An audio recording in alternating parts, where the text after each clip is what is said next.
हरियाणा की राजनीति में सियासी घोड़ों की रेस शुरू हो चुकी है। घोड़ों की जब रेस होती है तो काफी लोग उसे देखने भी जाया करते हैं। पता है क्यों? क्योंकि उन्हें रोमांच पसंद होता है। रेस को देखकर वे रोमांचित होते हैं और रेस खत्म होने के बाद जब वो वापस लौटते हैं तो घोड़े और घुड़सवार दोनों की चर्चाएं हुआ करती हैं। लेकिन आज बात सियासी रेस की होगी। नमस्कार, एकमत पोस्ट में आपका बहुत बहुत स्वागत है। मैं हूं सर्वेश कुकरा। हरियाणा में इस वक्त विपक्ष में कांग्रेस, इनेलो और जेजेपी प्रमुख दल हैं। लेकिन दौड़ इनेलो और जेजेपी के बीच चल रही है। कांग्रेस का घोड़ा फिलहाल अस्तबल में है। इनेलो जनता के मुद्दों पर फोकस कर बड़ा स्पेस लेना चाहती है। वो स्थान लेना चाहती, दरअसल जनता के बीच में जाके जनता की सहानुभूति लेना चाहती है, बताना चाहती है कि वो उनके साथ पहले भी थी, आज भी है। ये मुद्दे पानी के हों या फिर बिजली के बढ़े हुए दामों के, अभय सिंह चौटाला को आप सुर्खियों में देख सकते हैं और देख भी रहे होंगे। मतलब ये कि इनेलो हाजिरी लगा रही है जनता के बीच में। इनेलो सुप्रीमो अभय सिंह चौटाला अपने और पार्टी के कद को तस्वीर से बड़ा देखना चाहते हैं। ओम प्रकाश चौटाला के रुखसत होने के बाद बड़ी जिम्मेदारी सीधे तौर पर अभय सिंह पर ही है। जेजेपी ने भी अपने घोड़ों की नकेल कस दी है। दिग्विजय चौटाला की नजरें हिसार लोकसभा सीट पर हैं। आप ये भी कह सकते हैं कि दिग्विजय ने अपनी नजरें हिसार लोकसभा सीट पर टिका दी हैं। दुष्यंत का फोकस जाट बाहुल्य रोहतक और प्रदेश के दूसरे जिलों पर है। वो हालांकि तमाम जगहों पर जा रहे हैं, घूम रहे हैं, कार्यकर्ताओं की बैठक ले रहे हैं, लेकिन अगर आप बारीकी से उनकी टाइमलाइन को देखेंगे तो आपको नजर आएगा कि उनका फोकस रोहतक और आसपास के क्षेत्र पर ज्यादा है। ये दोनों पार्टी कांग्रेस के वोट बैंक में सेंध लगाना चाहती हैं। कांग्रेस के साथ दिक्कत यह है कि उनका हर एक फैसला केंद्रीय नेतृत्व की टेबल से ही होकर आता है। इनेलो और जेजेपी में बिना वाउचर के चेक साइन हुआ करते हैं, क्योंकि फैसला लेने के लिए उनको दिल्ली जाने की जरूरत नहीं है।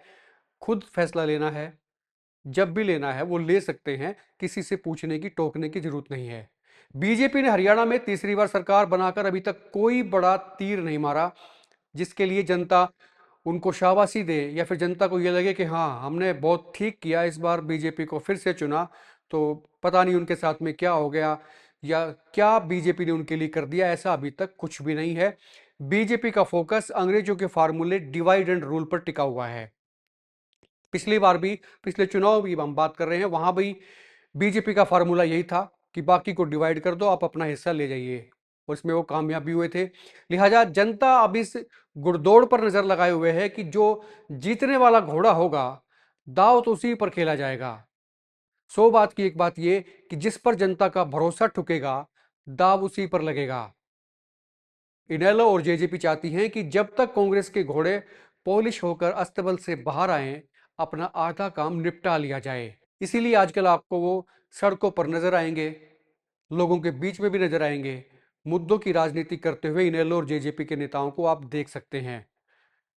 वो ये चाहते हैं कि कांग्रेस के पास या उनसे चिटककर जो वोट बैंक कांग्रेस के साथ चला गया था, कांग्रेस के साथ में एफिलेट हो गया था, ये समय है उनको अपने पास वापस से बुला लिया जाए या ले आए।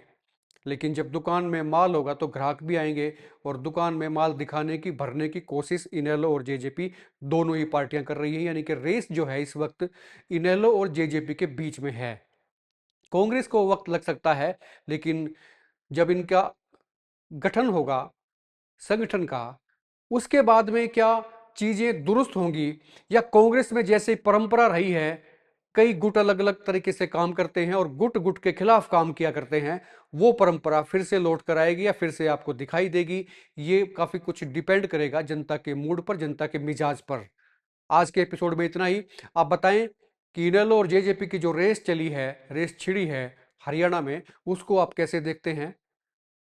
खुल के कमेंट करें, वीडियो को शेयर जरूर करें, पसंद आए तो आप लाइक भी कर सकते हैं। आप देखते रहिए एकमत पोस्ट। नमस्कार।